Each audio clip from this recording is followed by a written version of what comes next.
तो पुलिस और सेना उनकी गिरफ्तारी के लिए वहां पहुंचे। यहाँ बिरसा के अनुयायियों ने अपने साहस और पराक्रम के बल पर अंग्रेजों को शिकस्त दी। यहाँ तिलमिलाए सिपाहियों ने लाशें बिछा दी, फिर भी वो बिरसा को पाने में नाकाम रहे। फिर उन्होंने बीट और सर्च ऑपरेशन शुरू किया और बिरसा की गिरफ्तारी पर इनाम रखा। सरकार समाज को भय और यातनाएं देकर बिरसा तक पहुंचना चाहती थी और एक दिन वो अपने इस मंसूबे में कामयाब हो गई। एक भगवान, एक योद्धा के नाम के साथ अपराधी जोड़कर उन्हें जेल में डाल दिया। अंग्रेजों की इस हिमाकत से वो टूटे नहीं, बल्कि उनके अंदर से एक मजबूत बिरसा बाहर आए। अपने भगवान को अपराधी के रूप में जेल में पड़ा देखकर समाज का आंदोलन और उग्र हो गया। अपने हाथ से नियंत्रण छूटते देख सरकार ने कायरता और दुस्साहस का परिचय देते हुए एक सूरज को अस्त करने का षड्यंत्र रचा। अचानक एक दिन खबर बिजली बनके पहुंची, भगवान बिरसा मुंडा की जेल में मौत। सरकार ने इस मौत का कारण बेईमानी बताया, मगर इसके पीछे का सत्य ये है कि सरकार ने कायरतापूर्ण बर्ताव करते हुए भगवान बिरसा मुंडा को जहर देकर मौत दे दी।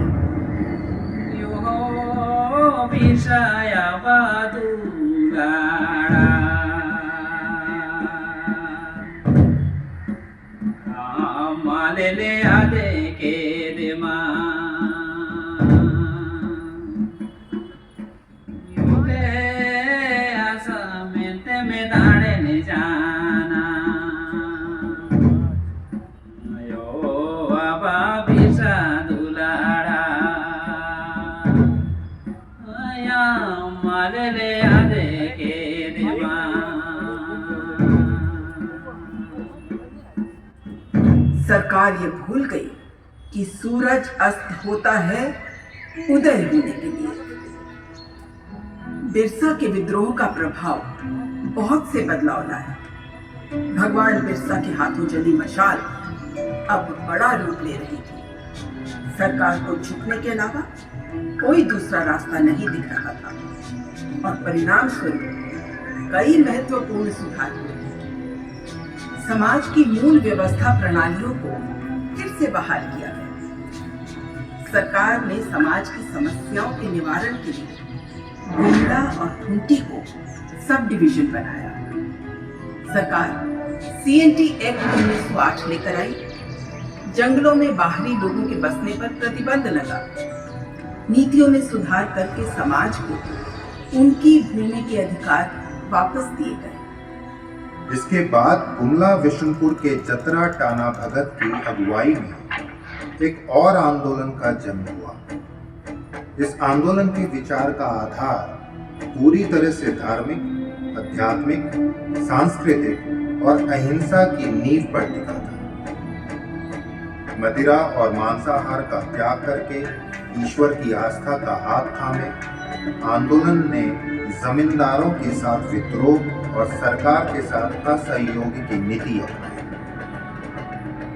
सन 1914 में इस आंदोलन का आधार रखने वाले जतरा टाना भगत, जो जीव हत्या के विरोध और अहिंसा के प्रचारक बने, एक बार पेड़ से अंडे उतारते हैं।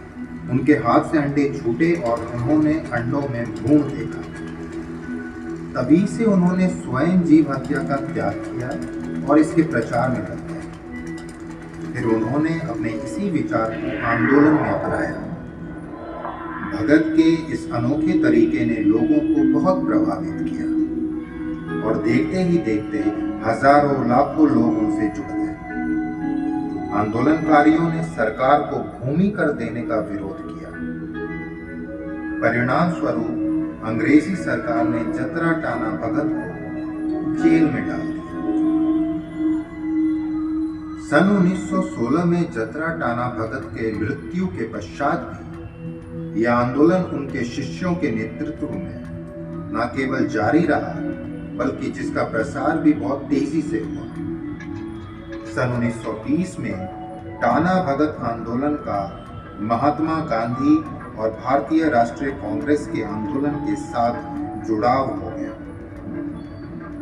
राष्ट्रीय धारा में शामिल होकर भारतीय स्वतंत्रता की लड़ाई में टाना भक्तों ने बड़ी भागीदारी निभाई और आखिरकार आंदोलन अपने तय किए परिणाम तक पहुंचा। अंग्रेजों को मुंह की खानी पड़ी और सन 1947 में उन्हें भारत छोड़कर जाना पड़ा। मेरे भीतर अपने जीवन को बलिदान करने वालों की ये गाथाएं नासूर बनकर पल रही हैं और मैं इस दुख को नियति मानकर जी रही थी। आज आपसे ये दुख बांटकर मन हल्का हो गया।